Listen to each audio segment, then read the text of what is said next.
Welcome to the Thought Snob Podcast. I'm Paula Swope. Let's get snobby.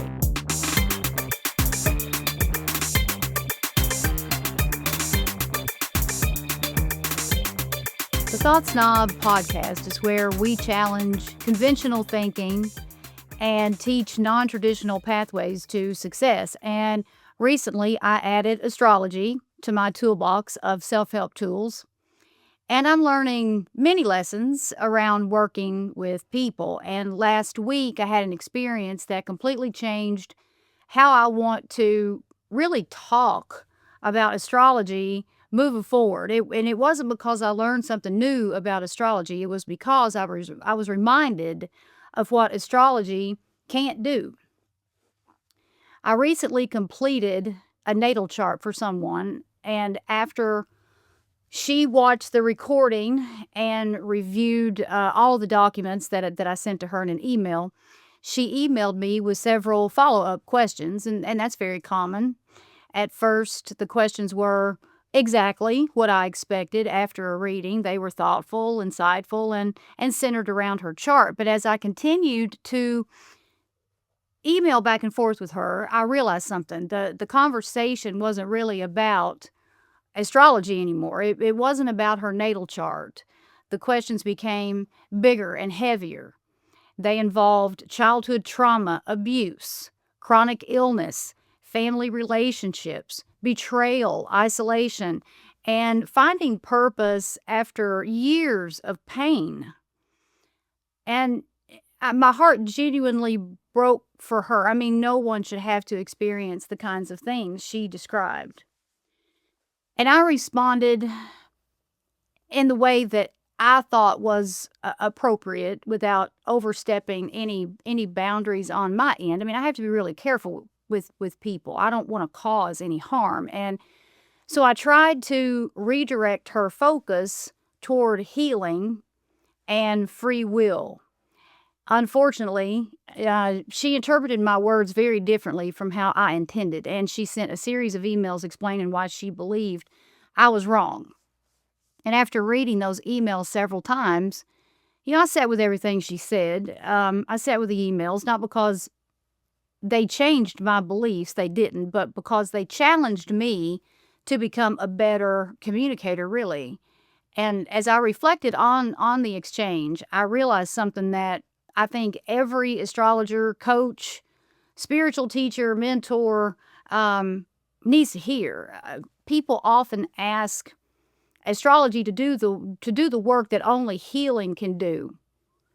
And those are two completely different things. And here's why this matters. One of my biggest fears as an astrologer or as a life coach or influencer, however you want to refer to me, is that someone will hand me their natal chart expecting me to explain why they were abused or why they have PTSD, why they can't trust people, or why they feel like life has been unfair. And I can't answer those questions. I would be too afraid to answer those questions. A natal chart is an incredible tool. It can tell you all about your personality, what you're supposed to be doing to evolve, and give you the data to override the things you don't want. But it has limits. Your natal chart is not a diagnosis. It's not a psychological evaluation. It's not a medical evaluation. And it's certainly not a replacement for therapy or for personal responsibility. And it's definitely not a substitute for healing. A natal chart is data. It's incredibly valuable data, but it's still data. What you do with that data can override just about anything. Natal charts show your natural wiring. They never change. It's your personality, emotional tendencies, strengths, blind spots, gifts, opportunities for growth, and challenges you're meant to overcome.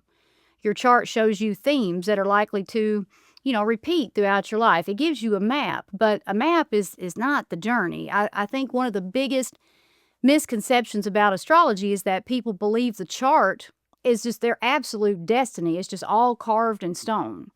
Now, I don't wholeheartedly believe that because I have overridden things in my natal chart. Free will can override the natal chart. And let me clarify what I mean, because I think this is where people misunderstand me.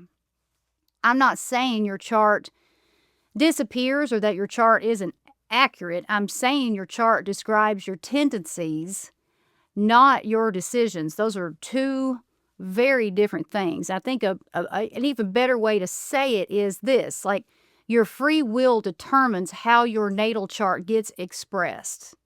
So think about that for a minute. Your chart may indicate that you're naturally impatient. So does that mean you're destined to spend your entire life snapping at people? Well, of course not. Now, maybe your chart shows Jupiter in the first house, like mine. That doesn't mean you have to be overweight if you don't want to be. Maybe your chart shows that you struggle with boundaries. That doesn't mean you'll never learn how to say no. Your chart is a to-do list. It shows you what to do. So here's something I want you to consider. Imagine two babies are born in the same hospital. Same day, same minute, same city. They have virtually identical natal charts. Now, do you really believe two people are guaranteed to live identical lives? Well, no, because their socialization will be different. Nature versus nurture. Astrology can explain a lot, but it really cannot make decisions for you. And that's where I think a person can get stuck. I've seen people get stuck in that. I mean, they spend an inordinate amount of time trying to figure out why something happened. They're looking at their chart asking, well, why am I like this? When the better, really more empowering question and perspective is, well, knowing what I know about myself, what am I going to do with this? Okay, because that's where transformation begins. Awareness is powerful, but awareness alone doesn't change your life. Action does. And that's the bridge really that I want to build for the people who trust me enough to hire me to help them. So let's talk about trauma for a minute, because I think this is where people often confuse two completely different things. So your natal chart is one thing. Your conditioning is another. Your free will is something else entirely. Think of your natal chart as the blueprint of a house. The blueprint tells you how the house was designed. It shows you where the bedrooms are, where the kitchen is located, how many windows there are, where the electrical wiring runs, and how everything connects. Now imagine two identical houses built from the exact same blueprint. One family fills their home with love, laughter, encouragement, and emotional safety, and then the other house experiences neglect, abuse, addiction, chaos, and violence. But it's the same blueprint, completely different experience. The blueprint didn't cause the abuse. The blueprint didn't start the fire. The blueprint didn't decide who walked through the front door. The blueprint simply describes the structure. Life is what happened inside that house. So that's how I view astrology. Your natal chart describes your internal wiring, but it doesn't completely dictate everything that happens. It doesn't force someone to abuse you or betray you. It doesn't make another person choose violence, addiction, manipulation, or neglect. Those are expressions of their free will, not yours. And some people are not in a healthy mental state of mind, and that's a whole other can of worms that I won't get into during this episode. But there are many dynamics at play here and many factors that can intervene and override the energy in a natal chart. So back to what I was saying, I think that's one of the biggest misconceptions people have about astrology. They'll ask, where do you see trauma in my chart? Well, sometimes you can see indications that someone may be especially sensitive. You may see emotional vulnerability. You may see themes surrounding family, relationships, fear, or loss. I mean, for instance, when I see Saturn in the fourth house, I immediately wonder if there are issues with the father. And when I see Uranus in the 4th house, I wonder if the family was unconventional or maybe unstable. But astrology can't tell me exactly what happened in that family. I think one of the biggest reasons people misunderstand astrology is because they're mixing together 3 completely different parts of the human experience. The first is your natal chart. That's your innate wiring, your personality, your tendencies, your gifts, and your challenges. The second is your conditioning. That's everything that happened to you after you were born. Your family, your culture, childhood, trauma, your successes, your failures, and every experience that helped shape the way you see the world. Then there's the third piece, and in my opinion, it's the most important one. It's your free will. Free will is what you choose to do with both your natal chart and your conditioning. Most people collapse 3 things into one. They blame everything on their chart. They'll be like, well, I'm just a Scorpio, or that's just how, my Saturn placement works, or, they blame everything on their past. This happened to me, so I'll always be this way, okay? Now, I don't believe either one of those stories. Your chart is not your conditioning, and your conditioning doesn't have to become your destiny. I mean, free will is the bridge between the two. It's where your power lives. Now, one thing I noticed during that email exchange was that her focus kept shifting to finding an external explanation. First, it was the natal chart, then family, then society, then childhood, then illness, then the New Age movement. And the explanations changed, but the underlying question stayed the same. Why is this happening to me? And that's a very human question, and I think we've all asked it at some point in our lives. I know I sure as hell have. But I've learned that it's not the most empowering question. Like, the better question is, given that this happened to me, what do I want to do now? I mean, that question doesn't minimize the suffering. It doesn't dismiss the trauma. It doesn't pretend the past didn't happen. It simply redirects your attention to the one place where real change is possible. The choices you make now. I mean, you're not the same person you were when you were little, so focusing solely on the past will only take you so far. That's why I don't read natal charts to tell people what's wrong with them. I read natal charts to show them what's possible.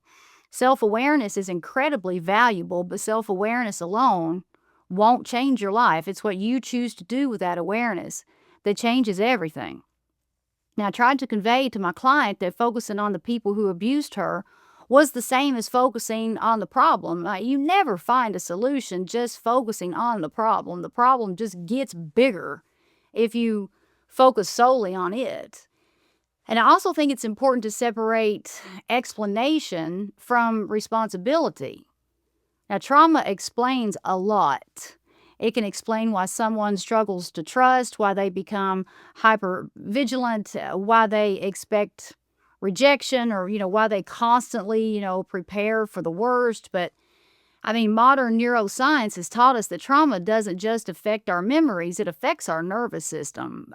When someone experiences chronic trauma, especially in childhood, the brain adapts in order to survive. The nervous system becomes conditioned to detect danger, even when danger isn't actually present. I've been through that myself. And the body can remain in a constant state of fight, flight, freeze, or fawn because that's what kept the person safe at one point in their life. And I want you to think about that. The brain isn't trying to sabotage you, it's trying to protect you. The problem is that what protected you at 7 years old may be hurting you at 27 or 47 or 77.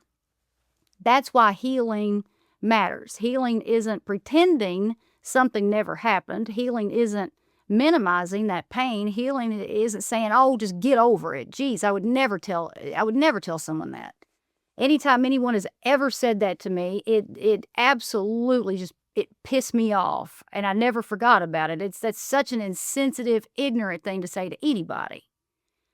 So healing is gradually teaching your nervous system that today is not yesterday, and it's recognizing that the strategies which once kept you alive may no longer serve the life you're trying to build. And hey, that's incredibly hard work. I don't ever underestimate that. It takes courage and it takes patience, and sometimes it takes years. Usually it does take years. And sometimes it requires therapists, physicians, support groups, medication, somatic work, or other evidence-based approaches. And sometimes it requires all of those things working together. Astrology can complement that work. It cannot replace it. That's a distinction I want every single one of you to understand. I love astrology. I teach astrology. I use it.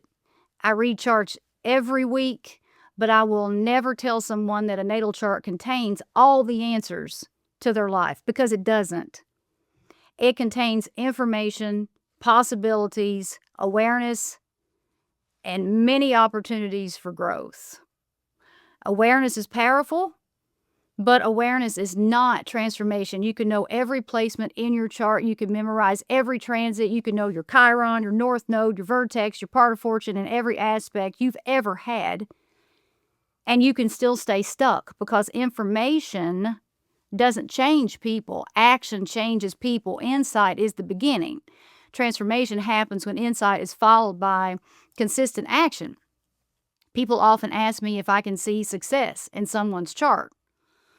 Yeah, I mean, sometimes I can see undeniable indicators of talent, leadership, creativity, communication, or, financial opportunities. But here's what I can't see. I can't see whether someone is willing to act on those opportunities or to do the work it's going to take to get there. And I can't tell whether they'll persevere after failure or choose discipline over comfort. I can't see whether they'll let fear make their decisions. It's free will. It all boils down to free will. And free will is one of the greatest gifts that we have ever been given. And people often confuse explanation with permission. Like, your chart may explain why something feels difficult, but it doesn't give you permission to remain in that difficult place forever. Trauma may explain why certain patterns developed. It doesn't mean those patterns have to define the rest of your life. That's totally left up to you. One of the greatest acts of self-love is refusing to let your past become your permanent identity. And that's what I was trying to get across to my client. That doesn't erase what happened. It honors what happened by choosing not to let it write every chapter that follows. And that's the difference between surviving your story and being imprisoned by it. Now, let me give you a personal example, because I never want to teach something that I haven't lived. I've talked about this before, but it's worth repeating because it's the perfect example of what I'm explaining here. So, I am a Taurus rising. And if you know astrology, you know that Taurus on the ascendant, okay, it's ruling your physical body. Okay, your first house is your physical body. You've got Taurus rising. Now, Taurus is also associated with comfort, pleasure, food, and the finer things in life. It's ruled by Venus. Let's add another layer here. I have Jupiter in my first house of the physical body. Now, Jupiter is all about wealth and abundance and luck. And hey, Jupiter is usually a great thing. But Jupiter expands whatever it touches. So if we're talking about the physical body, Jupiter in the first house can absolutely indicate someone who struggles with weight or has a tendency to overindulge. Me. Then we add another piece. My Venus squares Jupiter. Now, those squares in your natal chart, that's an aspect that shows you an obstacle that you're supposed to overcome. And if you don't overcome that obstacle, it's just going to keep biting you in the ass as you get older, okay? It's going to keep getting in your face. It's going to cause you problems.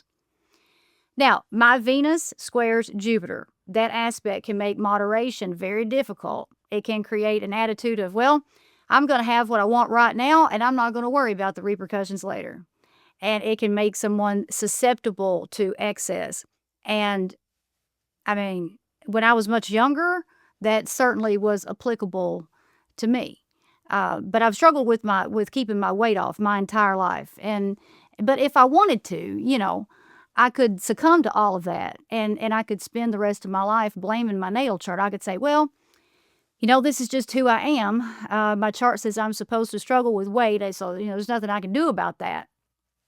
But that's not what I chose. I decided many years ago that I did not want to live that way because it caused me problems. So, was that decision easy? Absolutely not. I've had to be disciplined. I've had to stay aware. I have had to exercise when I didn't want to. I've had to make healthier food choices when everyone around me was eating whatever the hell they wanted, and I've had to get back on track after setbacks time and time again. It's been a lifelong effort, a total commitment to keep weight off of my body. Now, did my natal chart disappear because of those decisions I made? No.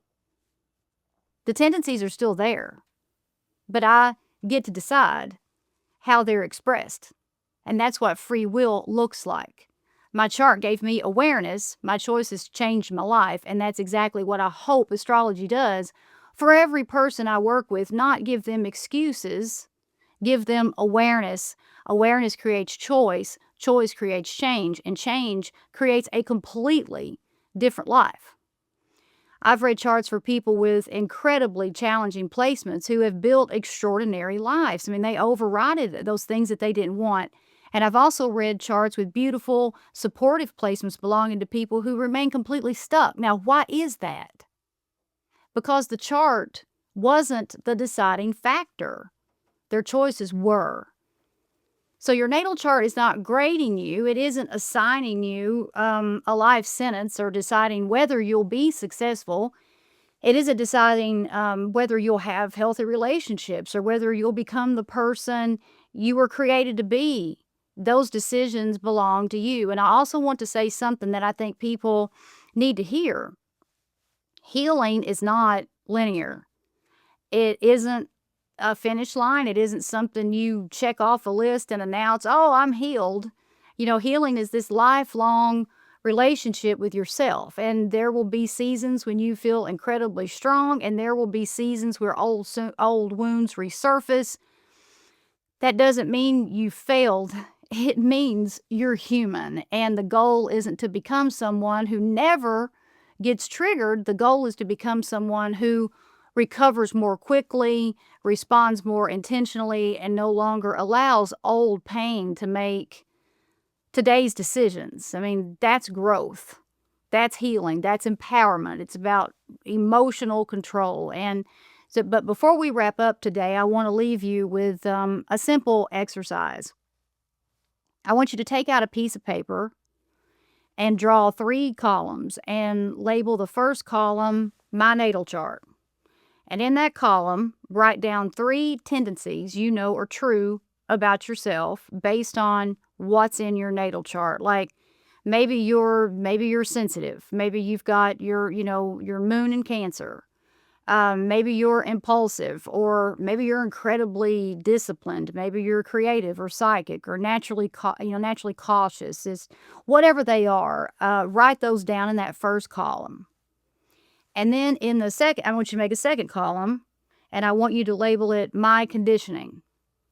And ask yourself a few questions. Ask yourself, what happened to me that shaped the way I think about my tendencies or my talents? What beliefs did I inherit from my family? What fears am I still carrying? What experiences taught me to protect myself? And be honest. And this is not to blame anybody. It's just it's to understand, okay? It's to create awareness. Then in that third column, label it my free will. And that's the most important column.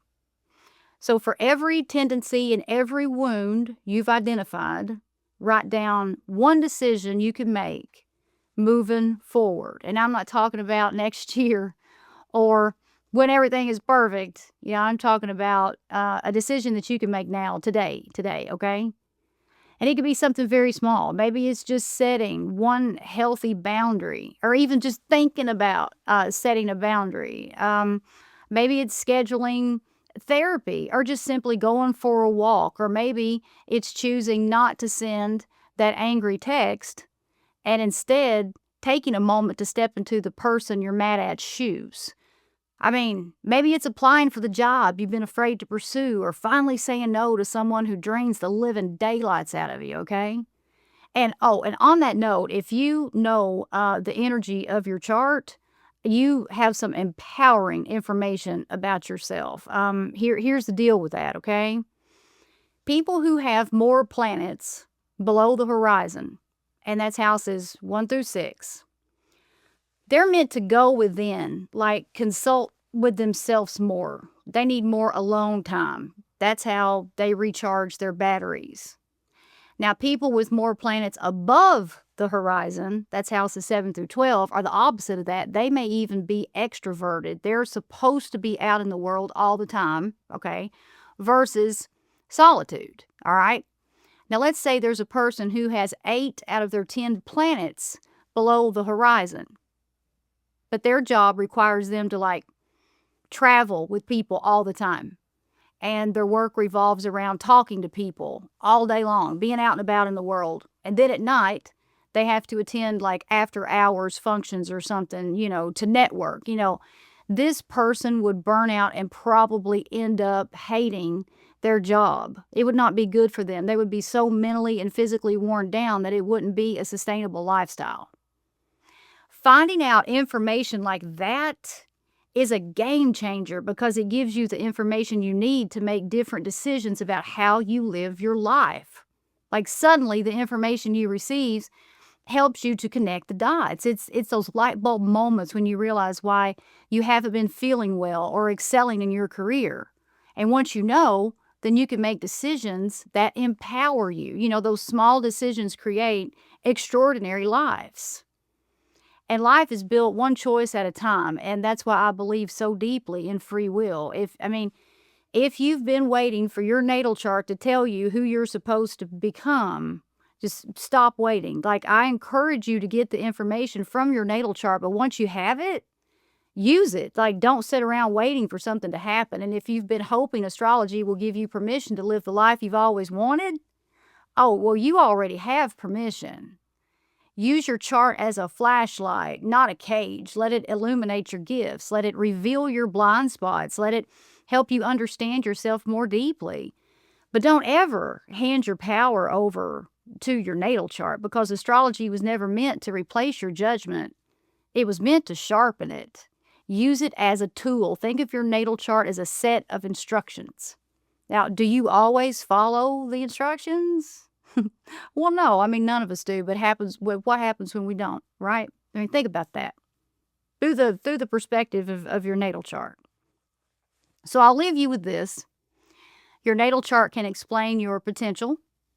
Your conditioning can explain your pain, but neither one gets the final say. Your choices do. So thank you so much for spending some of your time with me today. And if this episode helps you see astrology and yourself from a new perspective, I'd love for you to share it with someone who needs to hear it. And until next time, stay aware that you're always a decision away from changing anything you don't like or you don't want. And I'll see you next Tuesday. The Thought Snob Podcast with Paula Swope has been brought to you by Thought Snob Media in association with Special Purpose Studios. All production, mixing, and sound engineering by me, Will Swope. We hope you've enjoyed this podcast. Please take a few seconds to give us 5 stars and leave a review. See you on the next Thought Snob Podcast with Paula Swope.